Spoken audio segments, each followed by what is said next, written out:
Ladies and gentlemen, boys and girls, I'm the Gnarly Gnome, and this is called the Weekly Pint. It is not a show, but it is officially back. We are back in studio. If I can find the right button that I'm supposed to push, we're back in studio. We're back in Cincinnati, and it feels so good.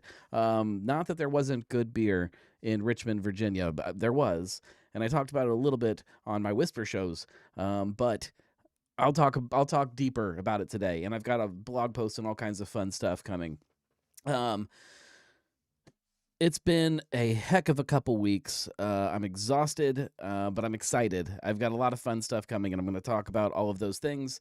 In the meantime, if you're new to this whole thing, I tell you it's not a show for a very important reason, because it's a happy hour. It started just as an excuse for us to sit and have a drink together virtually, and has grown into something else. But whatever that thing is, it's not a show. If it was, there would be rules and stuff, and there's not. We sometimes talk about booze news or beer news, local drinking news here in Cincinnati. Sometimes the one thing that is always consistent is we drink together. We no matter what it is you're drinking, if you're just going to have an iced tea, that's okay, and we will not judge you. If you're going to dive into something out of the liquor cabinet, that's all right. If you want to have a Smirnoff Ice, that is the one thing we might make fun of you for, but you can do it, and we won't stop you, and that's important. So as you get on, please tell me what it is that you are sipping on, because that's important to us to be able to drink together. Marco is having a Headhunter. John pre-gamed with a Daycation Session IPA from Highland in Asheville. Love Highland. And now having a West Coast IPA from Ska. I've heard of Ska. Can't say I've had Ska beer in a very long time. Are they still distributed here in Cincinnati? I know they were for like a little bit there, and I don't actually know if they are. Let's see. Ryan said, I already had 2 large beers at Jungle Jim's tonight, so just water for me right now. And see, that's okay. That's all right. We won't judge you. Julia says, and crushed trivia higher gravity speakeasy night. Let's see.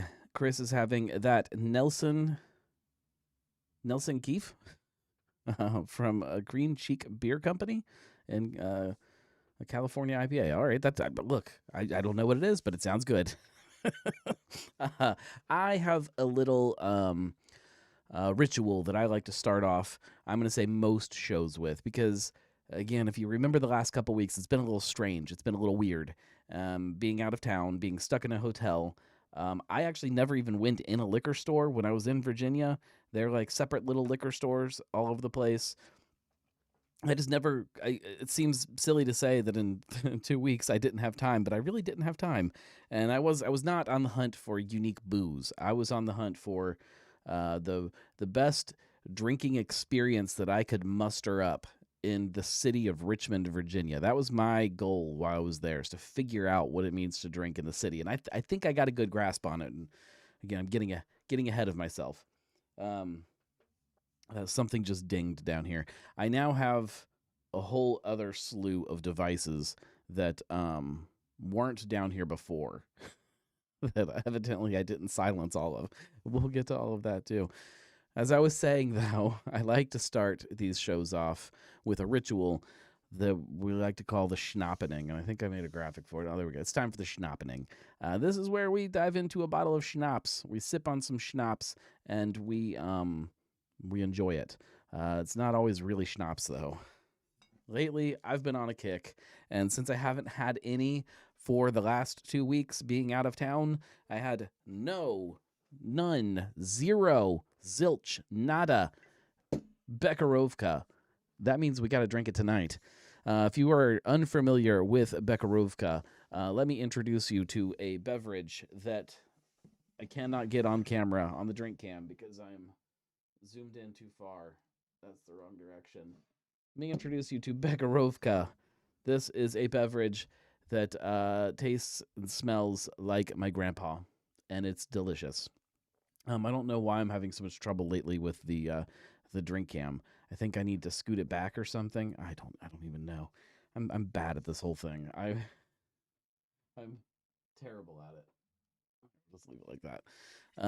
This is from the Czech Republic, which is nothing like Richmond, Virginia. I can't make a tie in there. All right. Let's get into this. We do have some good local news to talk about. There was lots of stuff happening while I was gone. And yes, I was staying up to date on all of it. Um, all of it I kind of already knew was happening. So it made it a little easier. It has not made it easier for me to get blog posts up about any of it. Well, some of it, but okay. Bekarovka. I got myself a nice little healthy pour here. What are you gonna do? Oh, okay.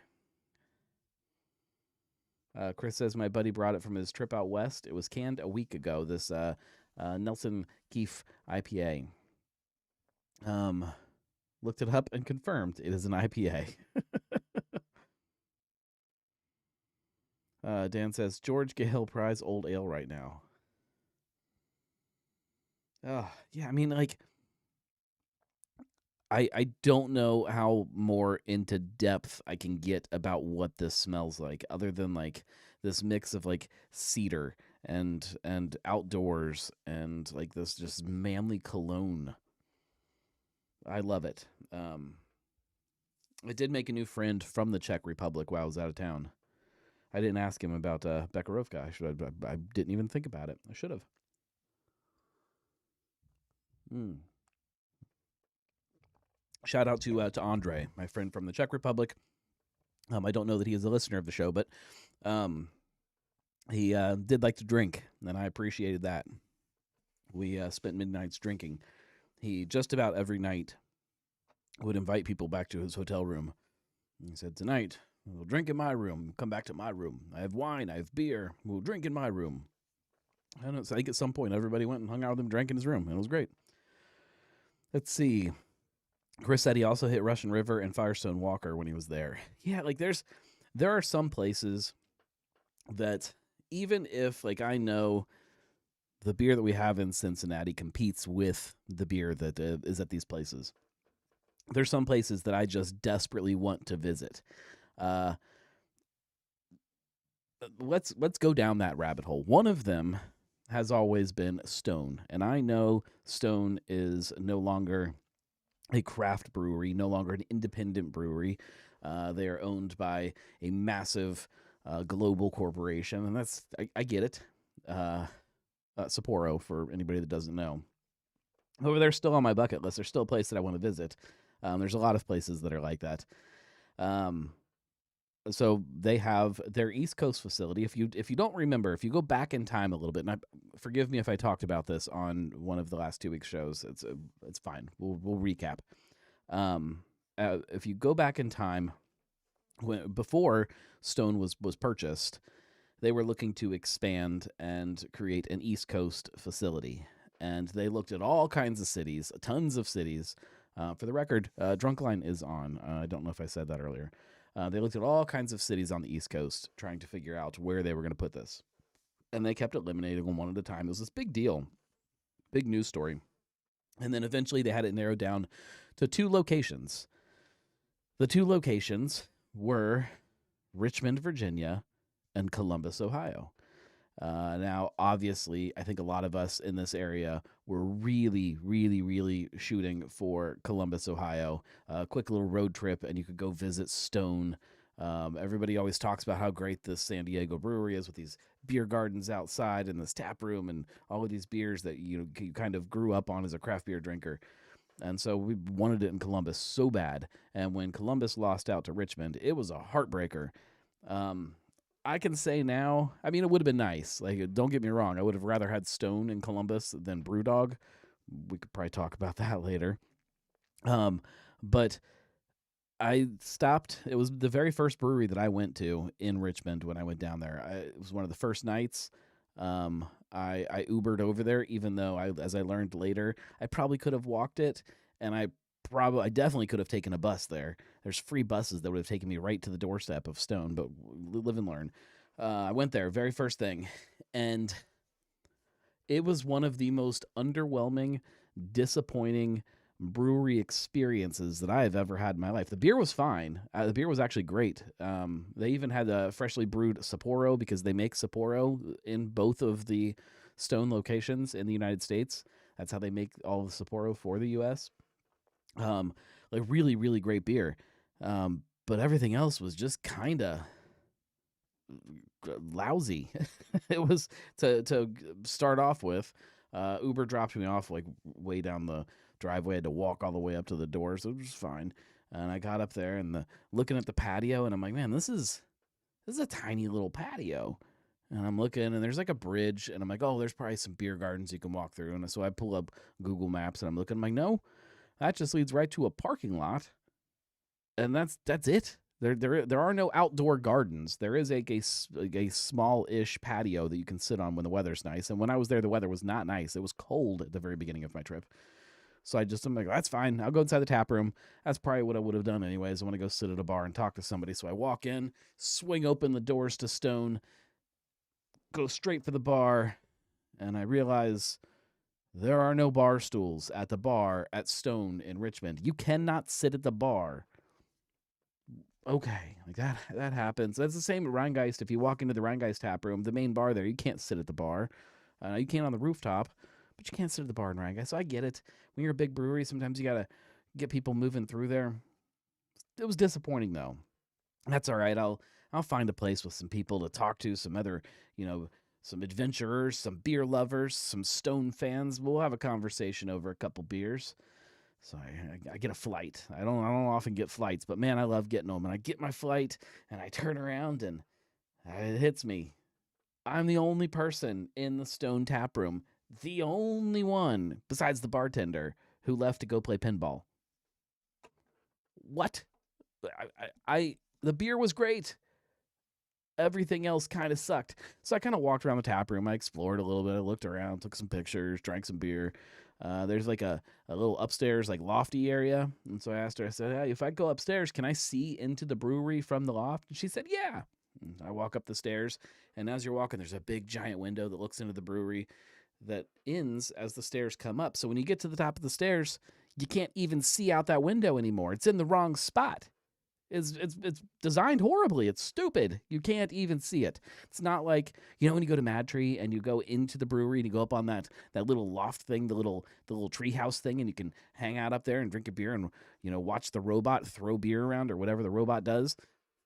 I like that. When you're at Rheingeist and you go over to that side and you can look out over the brew deck and watch them brew while you sit there and drink a beer. I like that. There was none of that at Stone, and it was just a disappointing experience. And I feel like it was really easy to do something better. This is like and they built this before the buyout. You can't blame Sapporo for building a crappy brewery. This was Stone, like Stone when Stone was Stone. It sucked, and the weather was crappy at the beginning. So the first few days were just lousy. And finally, on like day 3 or something, I found another brewery that was pretty close to my hotel that I could easily walk to. This was before I figured out the bus system. And I walked over there, and it was called Rich Brow, which I did drink on one of the episodes. And I walked in, and there weren't any people there that night either. It was kind of dead, and you couldn't sit at the bar, which still sucked. But I got myself another flight, and I sat down at a table, and immediately the bartender starts talking, and we start talking about stuff and start talking about beer, and the experience was great, and the beer was great, and it changed everything. And then once the weekend hit and I could get out and venture out into the city, it was great. Everything was great. I had a great time. The beer was amazing. Like, I was continually surprised over and over and over at the quality of beer that was being made in the city. There were some misses, and there were some places that were just okay. But overwhelmingly, I was surprised at how good it was. Still a large number of places where you couldn't sit at the bar, but not all of them. There was one place that I will talk about in an article or a post or something that was highly recommended, that felt like I was walking into a bank.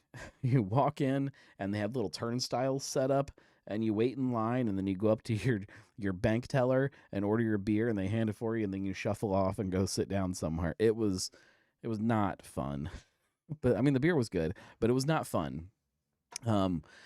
Absolutely crazy. Let's see. Eric says having a Cooper keeping me company. Awesome. Josh is having a tall glass of Sierra Nevada Pills. Also a good choice. Chris says biggest disappointment was Third Eye. It just wasn't welcoming to sit at the bar. I have not had that experience at Third Eye. I haven't had issues at either location, Hamilton or Sharonville. Chris says I looked up a couple places you're talking about. Now my Facebook feed is full of ads for Richmond, Virginia. Yeah, welcome to the club. I'm gonna have to. It's gonna take me a long time to shake Richmond ads on my social media accounts, because I've done so much Googling and searching. I'm gonna open a beer, so I'm gonna kill this, and then we'll get into some of the other topics. And there's a lot to cover tonight.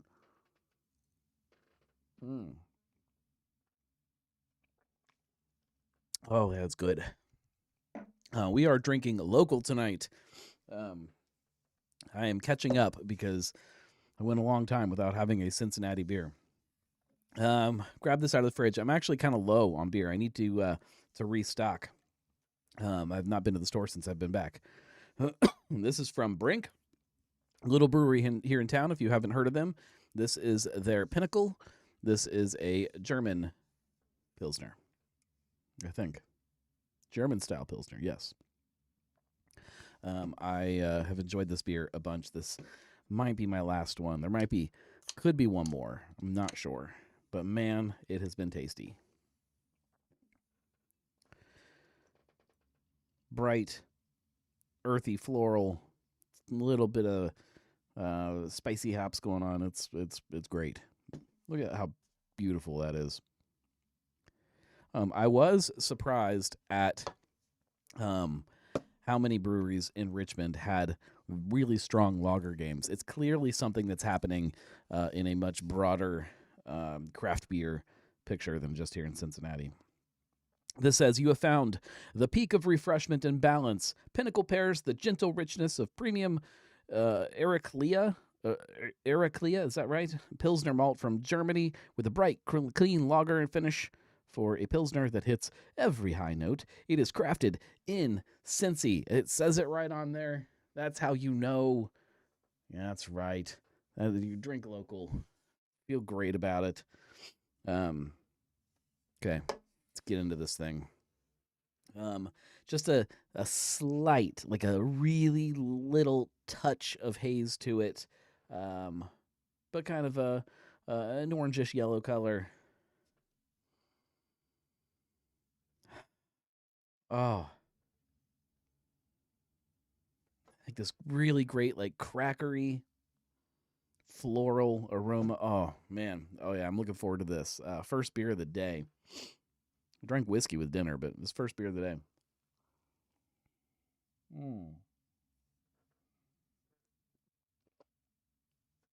Oh, that hits the spot. Really, really great beer. I could drink that all day, every day. Like I could do that and be very happy. Let's talk about why I was in Richmond to start with.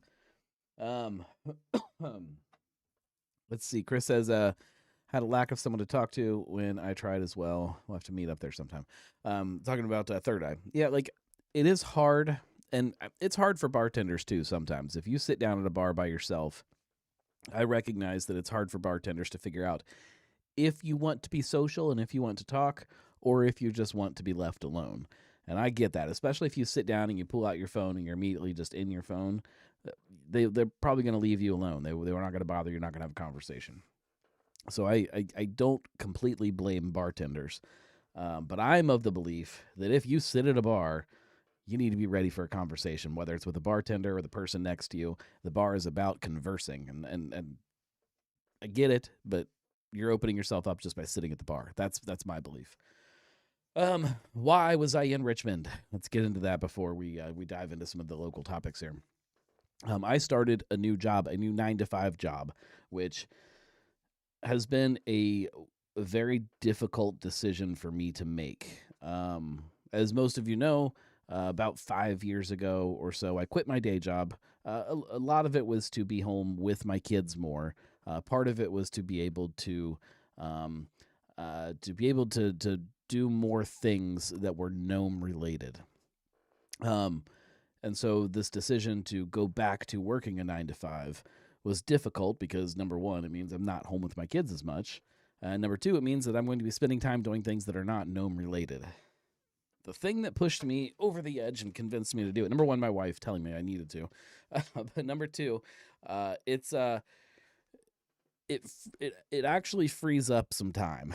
So what ended up happening when I was freelancing 100% was that most of my freelance work was settling into evenings and weekends, which became very problematic when it came time to do extracurricular activities with my kids, when it came time to spending time with my wife, spending time here at home.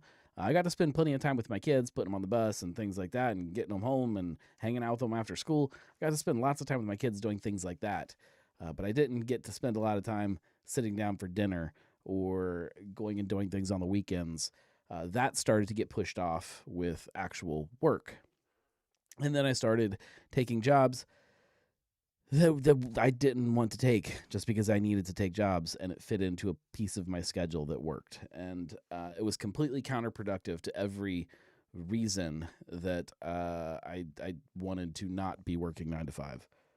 So when this job popped up, it was a significantly better paycheck than I was at either with my old 9 to 5 or freelancing.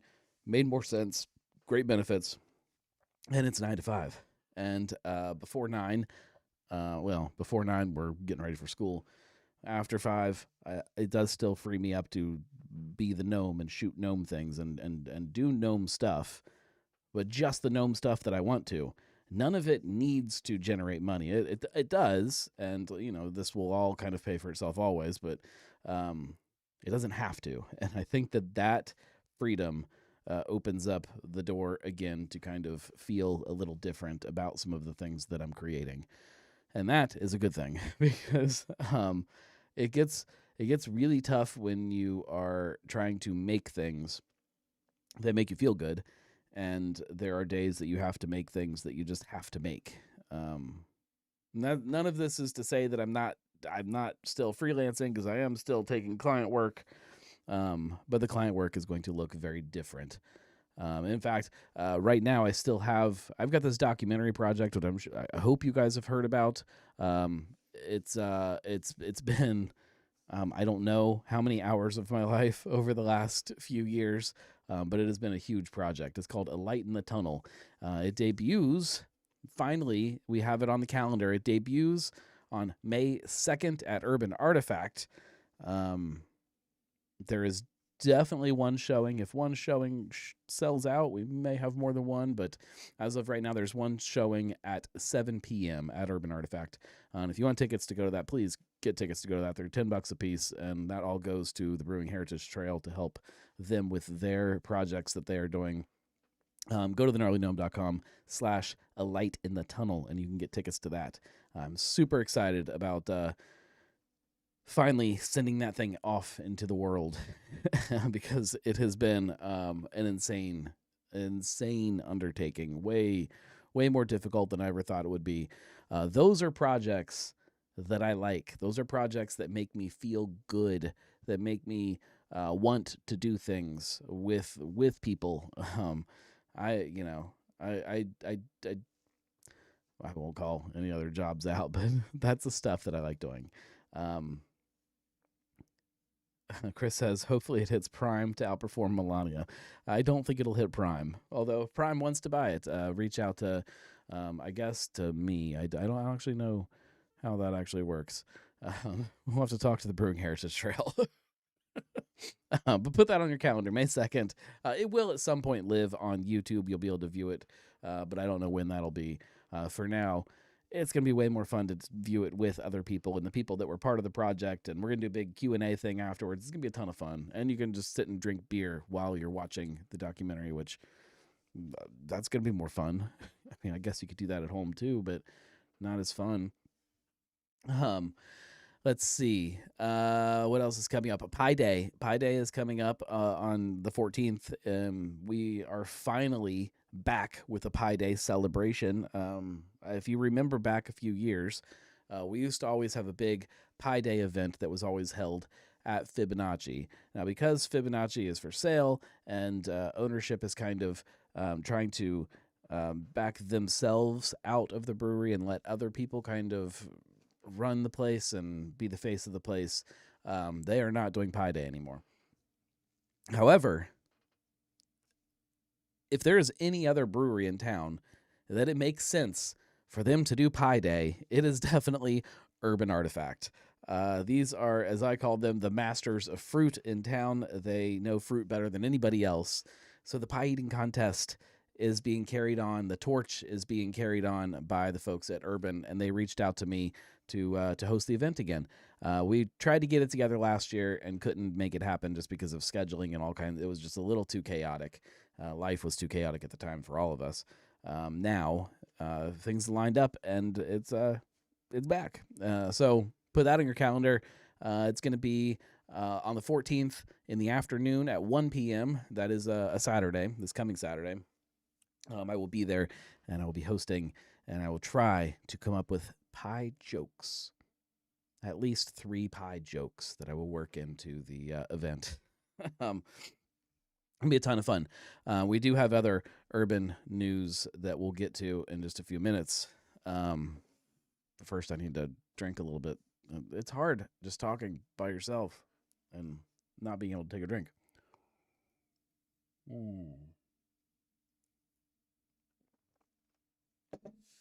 Oh, golly, that's good. Oh, I love a good Pilsner.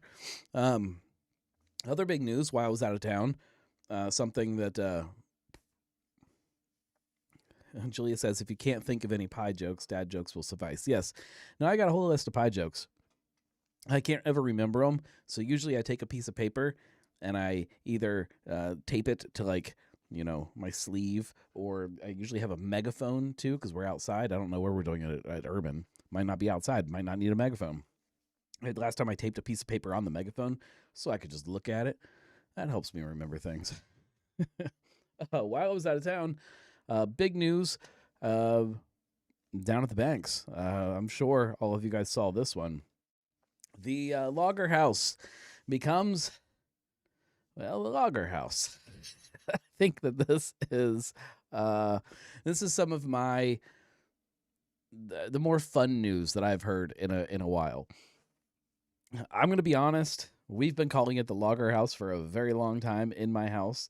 If you remember back a couple weeks ago, the space was called the Moorline Lager House. They used to be kind of part of the Moorline family. They paid Sinbev, which is the company that owns the Moorline name amongst other names. They licensed the name Moorline to use it, and then they used that on, obviously, the building, on the beer names. They had a deal where they purchased all of those Sinbev beers, all of the Moorline beers. They purchased Hootie and Little Kings and had all those available there in the Lager House.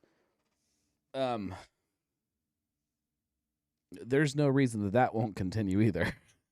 Mind you, they can still buy Moorline beers if they want to. But now they are trying to expand their vision of who they are.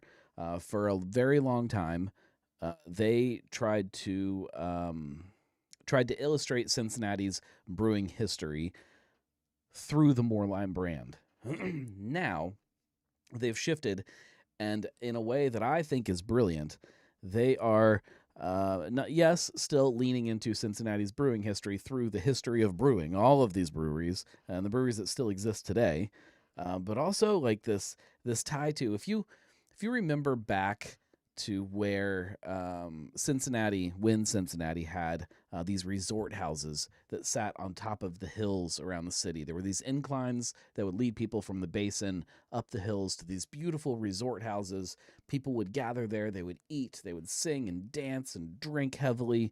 And it was Julia has a question, and I will get to that. Um, it uh, it was a place that people could go to escape the normalcy of everyday life and just celebrate through a drink a lot of the time. Uh, that's what the Lager House is. It is the modern day resort house. Um, Chris says I still can't figure out how the Mug Club works there. Um, we can get to that too.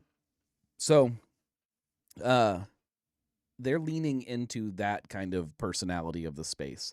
With that, it pays homage to obviously beer in the city, the history of beer in the city, from the perspective of all of these different brands. It pays homage to the current state of brewing in the city, all of the other breweries that are around them.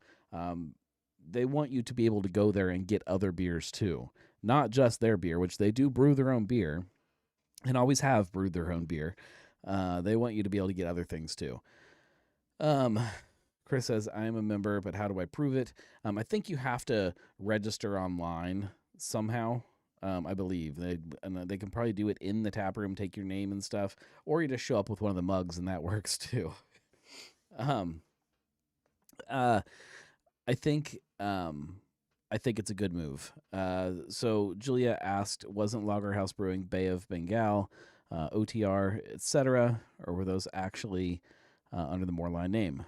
Yes and yes. So they were brewing of Bay of Bengal. They were doing OTR. All of those other modern kind of Moreline beers were Lager House beers ever since 2020, maybe. None of those have been brewed by Sinbev. They were all made at the Lager House. Those will, okay, here's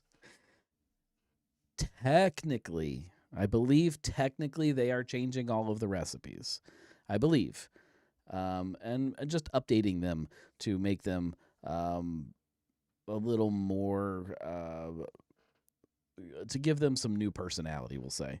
They will probably change the names of them. But they will be around, or something extremely comparable will be around.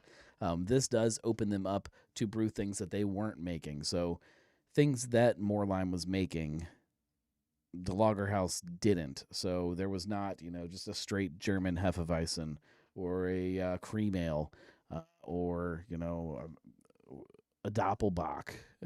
All of these were things that, like, not a Doppelbock, a Maibach. They were things that Moreline was doing, so the Lager House was not replicating. This opens it up for them to do their own versions of all of that. They also don't have to. They don't have to answer to anybody else anymore of what they want to do, and I think that's going to be exciting. I think it's good. I think it's taking the personality of what the place always was and just letting that flag fly. So I like it.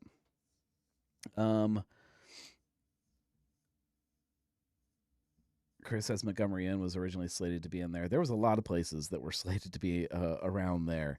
But Cincinnati always wanted something that was a little more beer focused. Zach says, on another note, you weren't able to make it to Bachfest this year, were you? No, my travel day on Saturday was terrible. Not terrible, it was fine, but it took way longer than it was expected to. So by the time we got in the car and headed home, it was late, and wanted to spend some time with my kids, so we did not go to Bachfest this year. Ryan says I was at Lager House on Saturday morning judging Bachfest beers for my first time. Great experience. I love the Lager House. Like, I really love it. Chris says I was working on design documents that look like a rack of ribs. That's funny. I'm glad that it's the Lager House that's there. The thought of something that is not a brewery being right there just seems sacrilegious to me in a city like Cincinnati. I think this is great. I'm going to have a full blog post hopefully this week, kind of breaking down my thoughts, my feelings, my opinions about it, because I think it's awesome, and I think that a lot of people are skipping over some of the important parts of why it's exciting and why this is good for beer drinkers. The Lager House should be a mecca for people who want to enjoy Cincinnati beer when they're downtown. And it's not that it hasn't been, but it's only like scratched the surface of what that means. And to find a way um, to pay respect and homage and offer up some more of that, I think is awesome. um, so that's that. Things are not all fine and dandy in Cincinnati though. Right now, there's a little bit of chaos going on. If you haven't heard,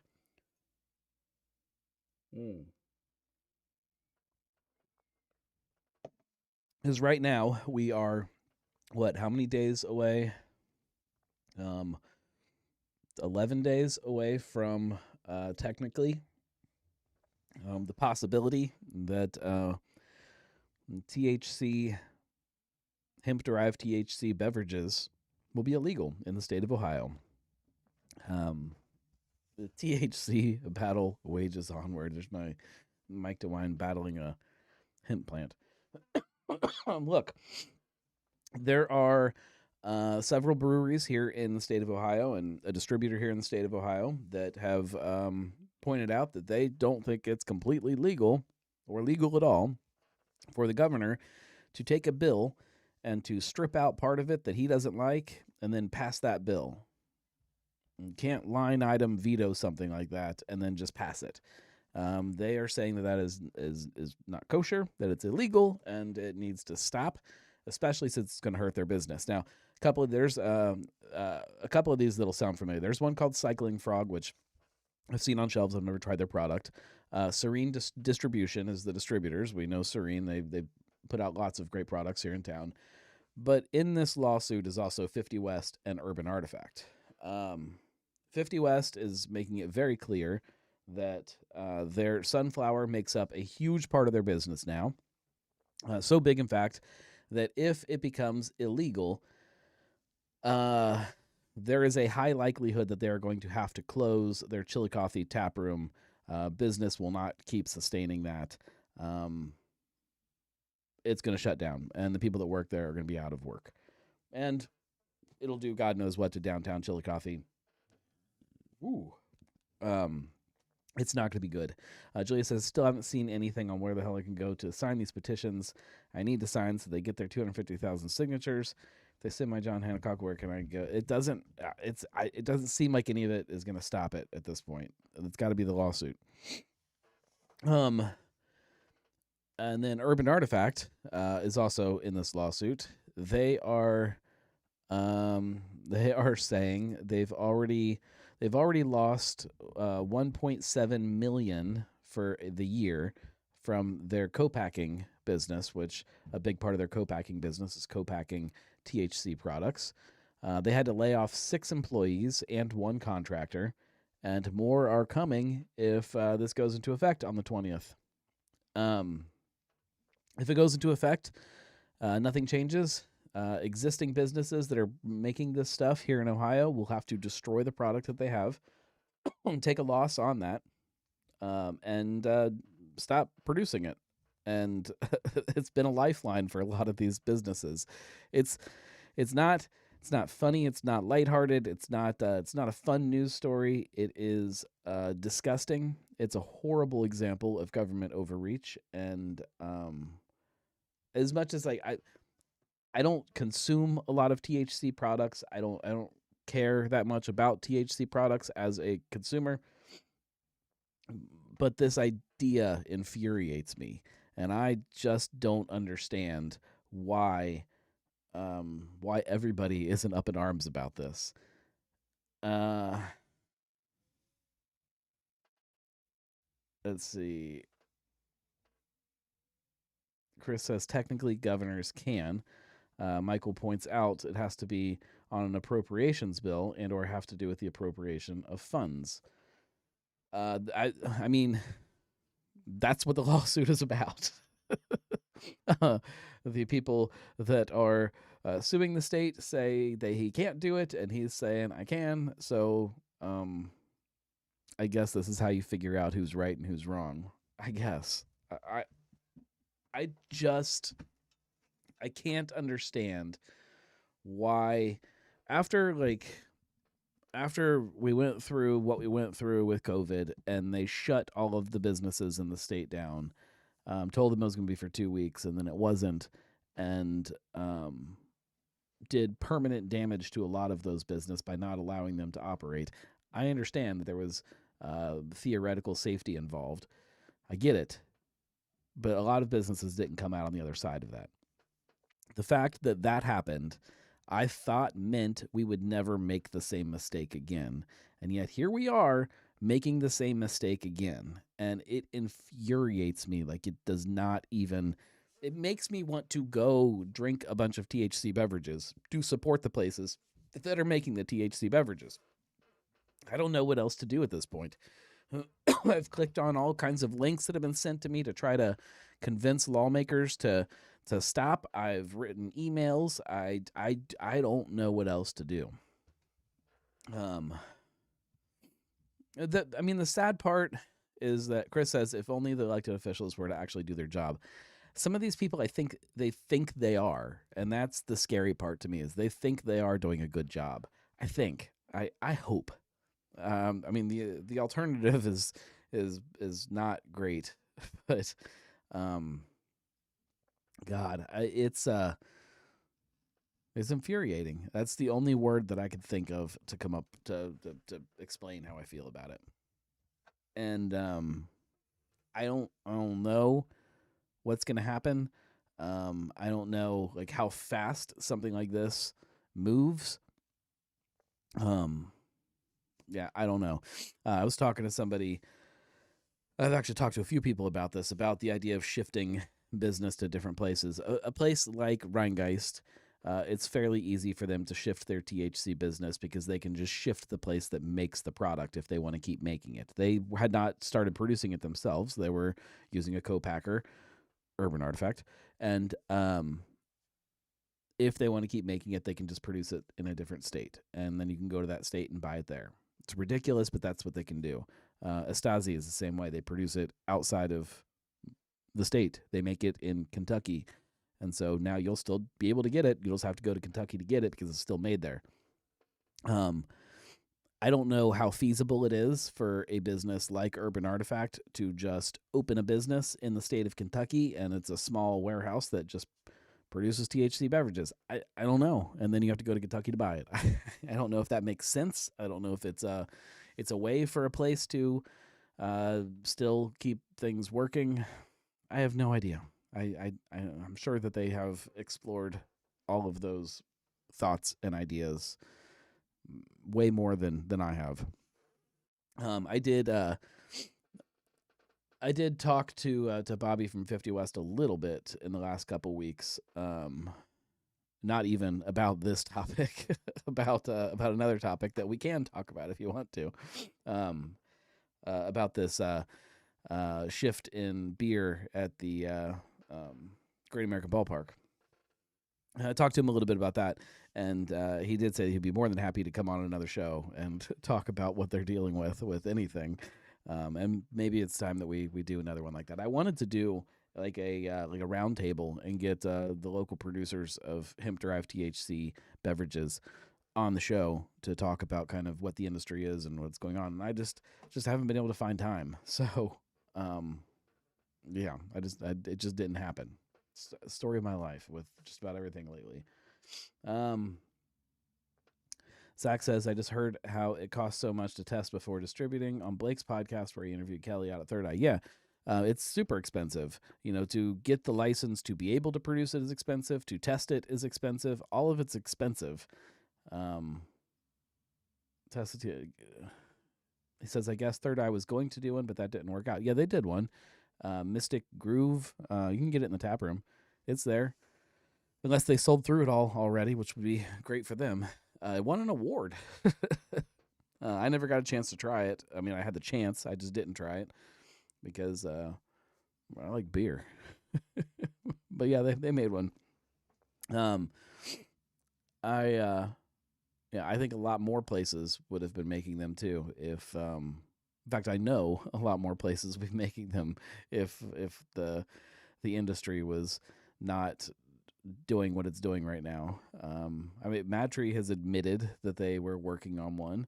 Um, I, well, I'm not gonna say my theories about any. I think I have some of the branding down of what it was, but yeah, we'll see. If I'll tell you what, if somebody can get this thing to stop, if one of you guys can figure out how to make it stop, and so it continues on past the 20th, I will get a podcast on the schedule where we talk about weed water. It's a promise. We can talk about baseball if you want to talk about baseball while I finish this beer and open another one, or we could wrap things up. It's up to you guys. The news also came out that Braxton was signing an agreement with the Cincinnati Reds to be. Eric says Happy Tree. No. We keep working on it, Michael. The exclusive craft beer partner of the Cincinnati Reds. Immediately, some things happened with that. In theory, and I did talk about this a couple weeks ago, in theory, immediately, several other local breweries were told that they were no longer going to be selling their beer at Great American Ballpark. Not their decision. It would just be a decision on behalf of the Reds. They would no longer be buying this beer that the breweries thought that they were already selling there. They thought that they were buying this beer, and then they decided, nope, never mind, we're not buying that beer. I don't know if you can picture in your head the difficulty from any size brewery of, Zach says, is the drunk line working? It is. The difficulty of trying to forecast how much beer you need to make and where you're selling it and how that's going out the door. But to make a beer that you think is going one place, a lot of beer going one place in cans to be sold by happy people in the sunshine watching baseball, that then you can no longer sell there. That's a tough pill to swallow. A very tough pill for some breweries, depending on how the rest of their business looks. I'm not blaming Braxton for this. Braxton is doing what Braxton needs to do, and I get that. But it's kind of crappy for somebody, and I can't really put my finger on who I hold responsible. But I don't like it. Again, I don't like it. If I'm going to a Reds game, I want as much local beer as you can possibly get at that Reds game. That's the way the Cincinnati Reds should be. The Reds were built on beer. This is a team that got kicked out of baseball because we wouldn't quit drinking beer during the game. That's a thing that's part of who we are and part of what it means to go to a Cincinnati baseball game. And don't get me wrong, we can still drink beer, but we can't drink the beer that we want to drink. We're going to drink the beer that they're determining we should be drinking. And there was a period of time where when they built that bar on the third baseline, that like the selection was just downright phenomenal at that stadium. You could get beer from God knows how many local breweries. There was tons of local breweries there. And that is not really the case anymore. And I don't like that. Whoa. Hang on. Something's happening. Hey, whoa. Hey, whoa. Hey, you're on the drunk line. Who is this? Hey, what's up? Oh, there we go. What up, dude? I just want to say welcome back to Cincinnati, man. Well, thank you. Hope you had a safe trip back. Sorry I didn't catch up on the hotel experience of you doing the studio in there. I caught up by the podcast, but I didn't get a chance to actually. I didn't put last week's podcast up, I don't think. You didn't, but I watched it. See what I did? I did it through YouTube. That's the way to do it. This is the first time I wanted to listen. I wanted to listen to it that badly, so I put it through my headset. Well, I had to keep open the app for YouTube, which I don't like to do very often, but I listened Sure. to it through there. I didn't actually watch it, but I did want to catch up on your extravagant adventures. Well, what you seem to have it, but you definitely seemed like you were home so far away from home. You were like, this is fun, but not as fun as I you seemed like. Well, I mean, maybe the brewery experience was were fun, but Brewery you always experiences were miss. fine. It's like I as much as I enjoy going to breweries, it's more fun going to breweries with your friends or your family. I don't Exactly. I don't mind going to breweries by myself when I'm here at home because there's people that you run into that you know or that are fun to Exactly. talk to. If you're just going out by yourself in a weird city and sitting by yourself, it's not as fun. It's not a ton of fun, even if you have a great Dude, beer. I did it. I could do it myself a lot of the time. Well, mainly because usually I'm doing it at times right before I go home or something. Time I'm fitting in where I can't just go, hey friends, you want to meet up? So sometimes I'm going by myself. And like for example, I went to the new Alexandria Brewing a location by myself. What was that? What was it? A week ago now or something like that. Just I about a went by week. myself just Or yeah, to a check it week. out. And yeah, it's been a week now, but they were like busy as hell. Like when they first opened up that day, like as soon as the doors opened, like people were flocking. Of course, I know it has the old style of Dogberry, and everybody's like, "Oh man, going back to that area." And people like the Alexandria Brewing, which their Saturn Ascend, by the way, was phenomenal on tap. Which that the bourbon barrel stuff is always my favorite, but that was really really good, especially that I think it was double a barrel, so that made it even better. Yeah, they So, they make great beer. and then they had that Bach beer. Was it has like a Slayer type name in it? Slayerator. Like say that's it, Slayer Raider. It kind I of reminds well the band Slayer. So Doppelbock's might be one of my favorite beer styles just because of the naming. Like as long as you name them the way you're supposed to, with the yeah. ATOR at the end, it just makes it fun watching how people use kind of their own creative Oh yeah. ways to give it personality. I love it. I mean, especially like what was it the Bakari or something? The Third Eyes. I love how they put their name in there. Total They all have debauchery. their own. Yeah, see, but they didn't That's use it. Total ATOR. But Debauchery. I don't know. Is that one? I guess that is a Doppelbock. Yeah, they didn't do it right. Yeah. Oh well, it still tastes good. I still need to try the barrel one too. They did. I know Kelly always does a bourbon version of it too. I didn't get a chance to try that yet this year. I've had a few of them. Did you at least get to try some box this year? Or I had two Bach beers. That's the only I found two while I was down there in Richmond, and that's the only box that I've had. Two box.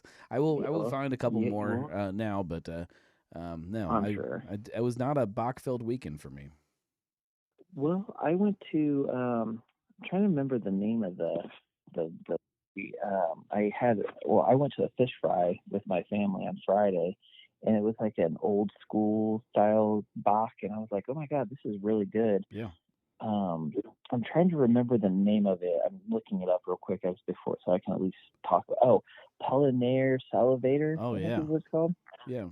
I've never had that before, and I was like, wow, this is really like good, bready. Like, it's definitely different from a lot of the other box. I'm like, oh my god, that's I super I delicious. believe, and somebody can correct me. I believe that was the original commercial Bach beer. That's where the ATO Doppelbock. That's where the ATOR came from on the end of the Doppelbock name. I believe, Oh, that's and somebody cool. can correct me if I'm wrong. Well, I don't know if I was hoping it was like an all year round beer for them. I don't know if it is or not, or maybe it only comes out this year. Maybe because, like I said, I was at a fish fry, and of course, like the church stuff behind that, or not even. It was a coping center, not church, but it was some kind of coping center where they have Yeah. they have that the old school beers and stuff, and the German styles and stuff. So it was really good. Um, one other thing I wanted to talk about to you, since I'm thinking about it, is I noticed that the bracket came out today, the Cincinnati.com Yeah, beer bracket. I'm Did you notice torn. that? I'm torn on it. Like, I am too. so the Untapped Community's Best Awards also recently came out, and I have Yeah. a blog post I've been writing about that. Which number one, just compiling all of the beers that won awards from Cincinnati is an insane undertaking. There's like Well, hundreds the of beers, but there comes a point in some of these competitions where they don't mean anything to me anymore. And The Gotcha. Untapped Community's Best Awards are definitely one of those awards that, as much as I think it's great when places win, especially places like Fabled that take home as many awards as they did, I think that is Yeah. great and that is something that you should be proud of, but I don't think it means anything. And the Cincinnati's Best Beer Award Yes. thing, um, it's teetering on that for me. As much as it's definitely a popularity contest, which is a valid Oh yeah, way definitely. to measure things.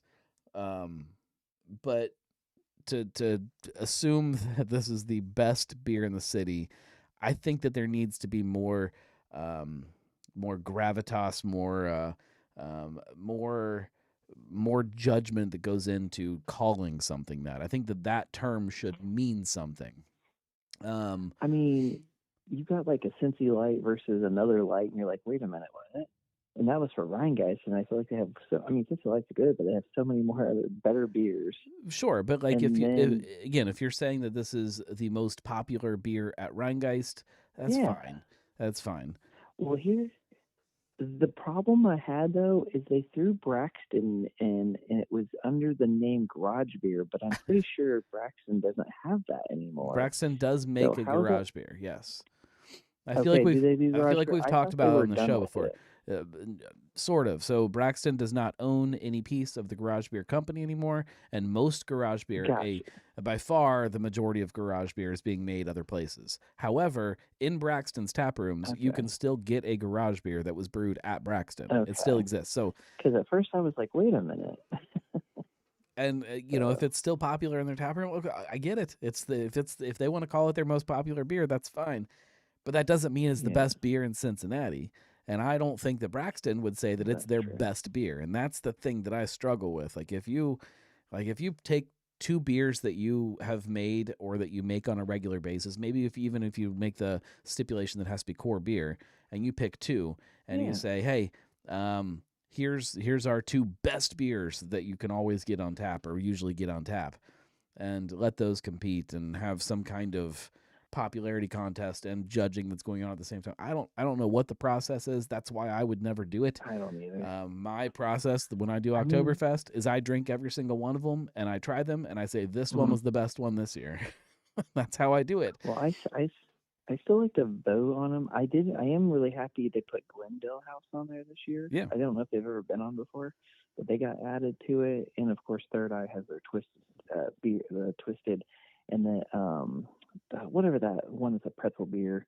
And getting then twisted. Mad Yeah, Tree, yeah, Getting Twisted. And then Mad Tree had, it was going, it was a weird category. It was Mad Tree versus Urban Artifacts Gadget versus Mad Tree's Wagging Tail or whatever, the tail new wagger. peanut butter porter. Yeah, And I was like, wait, what? Why are these two facing off? They're not even in the like same like style. I don't know. it's it, it's its own competition, and Michael says that it's not even a popularity contest, just a dedicated set of people voting. And maybe that's a better way to describe it. I've been in tap rooms that have won the competition, and I've watched them. Every time somebody sits down at the bar, they're asking them, "Hey, did you vote for whatever beer? Whatever the one is that Yeah, they're rooting for. Did you vote for it today? If the answer is no, I can show you how. Or here, scan this QR code and you can vote for it." Every single sure. person that sits down every single day, they're just getting people to vote, and in that way, it is popularity in the vote itself. Gotcha. I hate to break it to this country, but the popular vote isn't always the most popular person. Yeah. I don't know if everybody has grasped that concept yet or is comfortable Oh, with it, but oh, it's oh, not really the way it oh. always works. Good old Washington. Yeah, all those people over in Washington D.C. That's funny that you say that. But no, yeah, I just thought it would be something to bring up, especially since the March Madness is coming up, and then, to be honest, I don't watch a lot of the games, but it's always fun to do the brackets for some reason. To me, It I'm is like, I fun, want to try to guess and that's which why teams are going to win. that's why I teeter on it, because it is fun. It's fun to vote on things. It's fun to watch people like getting excited online and rooting for their brewery to win something. I get that, and Yeah, the interactivity of having a bracket where other people are voting on it is a ton of fun.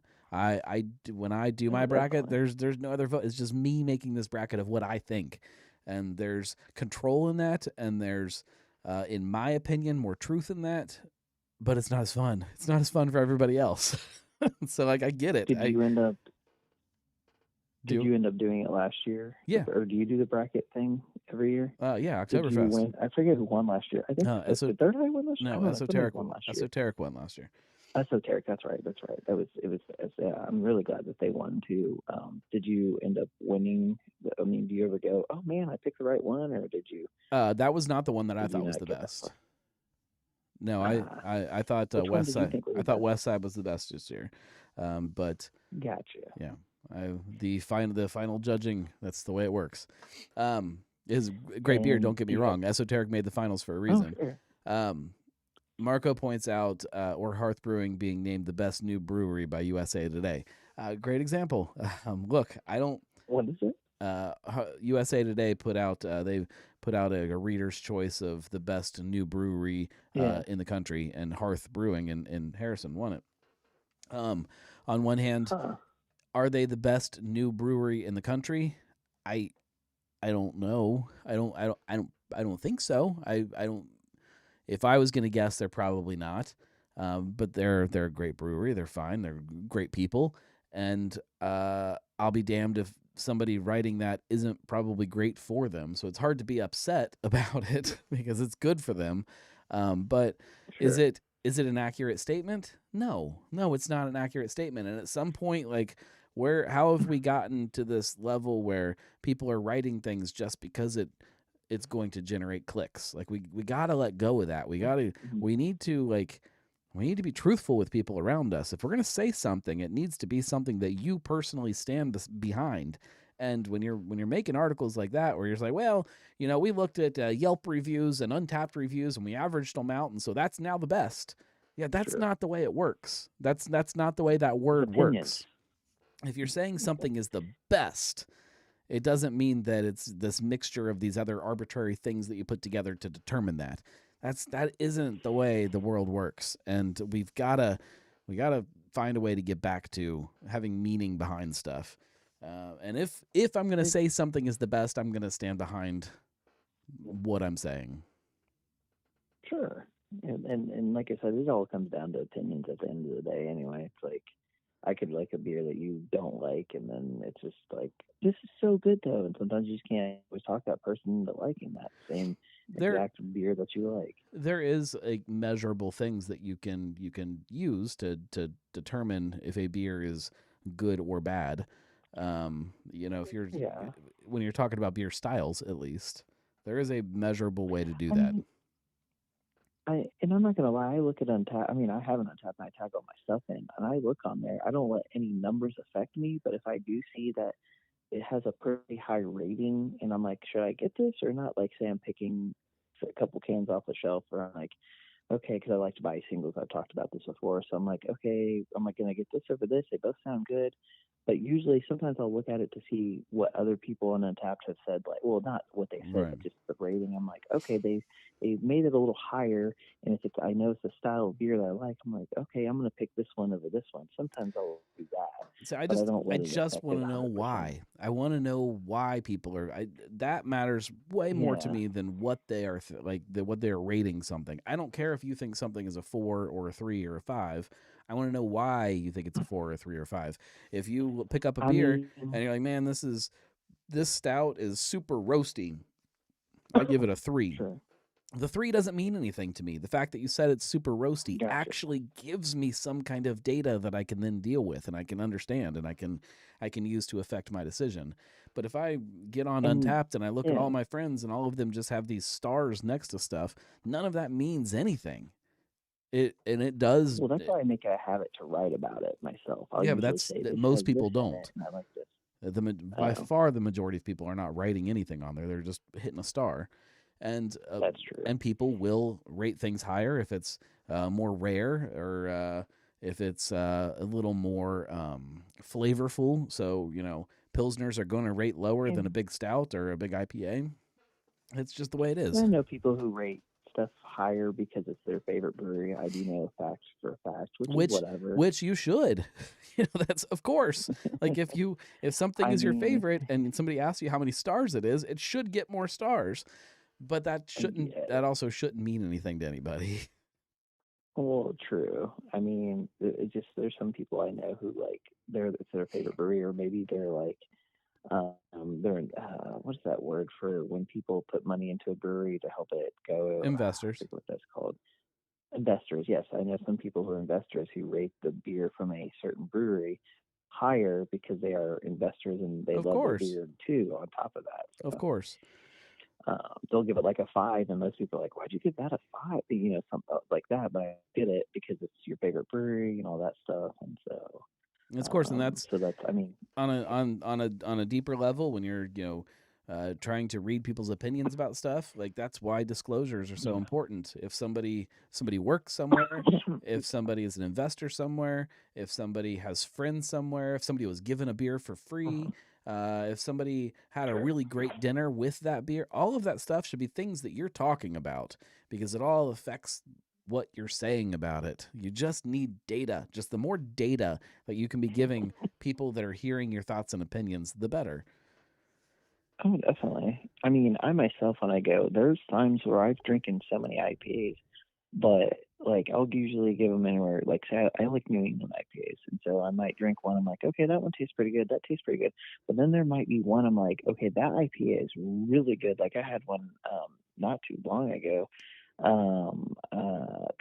I think it was either RAR or some. It's one of those ones like Hop Butcher or something where I'm like, oh my Mm. god, this is like smooth, tasty, hits the spot right where it's at. Because I'm like, man, I've had all these IPAs, they're good. I can get the flavor profile good, but when there's that one, it like hits it and you go, damn, that's a really good IPA. Or in New England, whatever style it may be, and there's those times where I'm like, I'm gonna give that like 4.75 because most of my beers that I rate, I guess you could say on Untapped would be like bourbon style stuff like that because that's my style that I like a lot. But then like for me to go higher and above, I'm like, oh damn, that's like, well IPA for example, I'm like that's really good. So Yeah. I mean that's how I go about it and stuff. Um, I guess I don't want to keep too much of your time. One last thing I was going to mention was, was there anything you're excited for St. Patrick's Day coming up, by the way? And like, of course, we don't have Listerman's Shamrock Shake anymore, even though I have like one bottle left sitting There in the basement of there the is a bourbon barrel. But there is a certain Irish cream Irish stout over at Wandering Monsters that might pique your interest if you like Shamrock yes, Shake. that looks I that can't remember looks what they call it, really but good. I'm pretty sure it's going to be pretty similar to Shamrock Shake. That's just a guess. And Just a then guess. there and then there's going to be a super I want to also mention this Saturday to shout out Sam Adams since they've done so much to me Yeah. for me that Hey Michelle I believe is involved with it because Michelle has been talking about she's doing a Shamrock style I It's think a it's like Irish red. It's an stout Irish red something ale. I get oh right Irish Red Ale yeah so she's collaborating and helping them put together a special beer for Sam Adams Yeah. for the St. Patty's Day and I'm really excited for that and I'm going to try that hopefully here soon in either Saturdays or sooner than that. Well, So look, I'm pretty excited about that. I think I love any excuse that we can create some kind of holiday where we drink together. I'm all about it. I don't care if it's Cinco de Mayo or St. Patrick's Day. I can get behind it. exactly. I mean, hell, I got a friend who lives in Piqua, and they're doing a run, like a marathon type. Well, nothing crazy, but like a some K, and in between you get to drink the beers while you're running. I think that Crooked Handle's putting it on. They did Yeah. it last year too, where you literally running and then you're drinking beers in between, and then can you keep on running? I was like, okay, that seems pretty fun. Yeah, like I'm all about it. So, I mean, I'm not running. Don't get me wrong. I'm not doing something where I have to run, but I can all stand around right, and drink. no, you got to try running. You try it. Oh, I've Drink tried. a beer and run. See, challenge yourself. See if you can do it Listen, this time around. Cincy Pod Squad ran the Flying Pig and then drank beers together afterwards. We Oh did yeah, it. you guys did do that. Yeah. Never You know what? again. The truth, beer, and pot.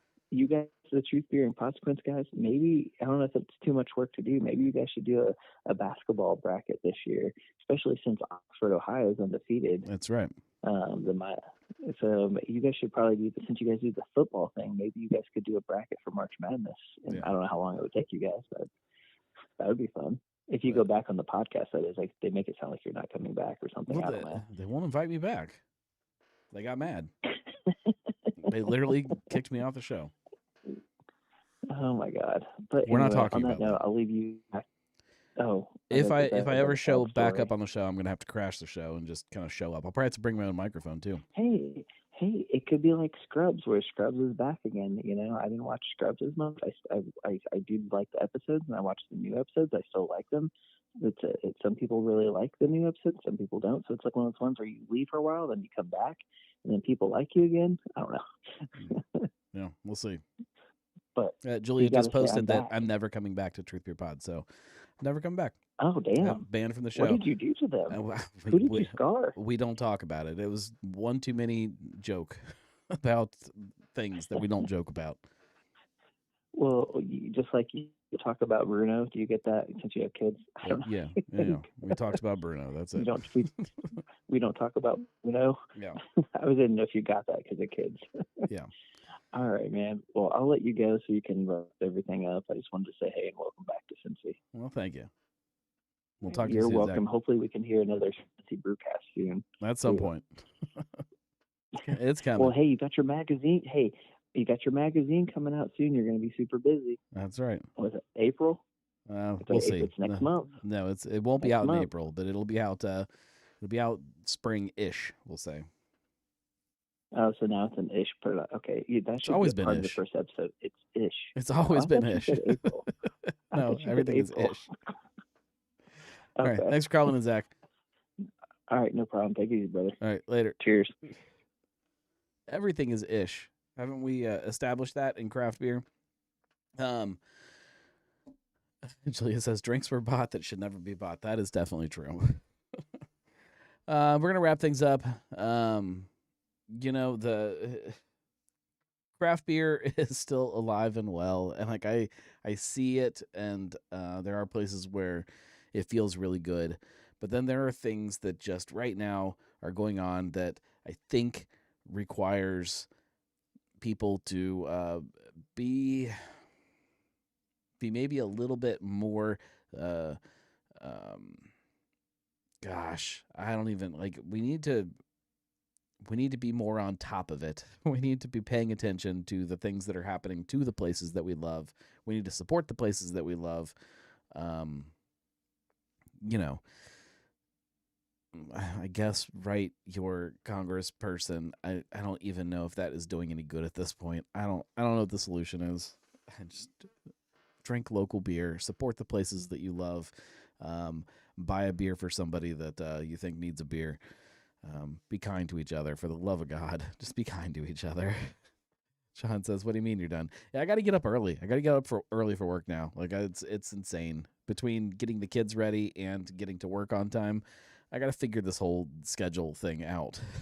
mornings are chaotic now, like even more so than before. But when we get rolling with everything, it'll be better. I think it'll be better. We'll see. Cheers, everybody. Thanks for hanging out. Like, if you like this show, if you like any of the stuff that I do, you know the drill. Go to thegnarlygnome.com/support, and you can become a Gnomie and support that way. The magazine, as Zach mentioned, is coming spring-ish. There's always an ish. It'll be very soon. There's a couple things that still need to get wrapped up before the first test printing goes out, and then I'll have a better idea of dates. Whatever that date is, the Gnomies will be not only the first to know, they will be the first ones with the magazine in their hands. That's one of the many reasons that you should consider being a Gnomie. On top of just that I love you and you love me, and it makes sense that we become Gnomies together. We'll see you guys next week. Same time, same place, and I promise same place, because I'm not leaving here. I'm not going back anywhere else. Richmond was great, but It's not better than Cincinnati.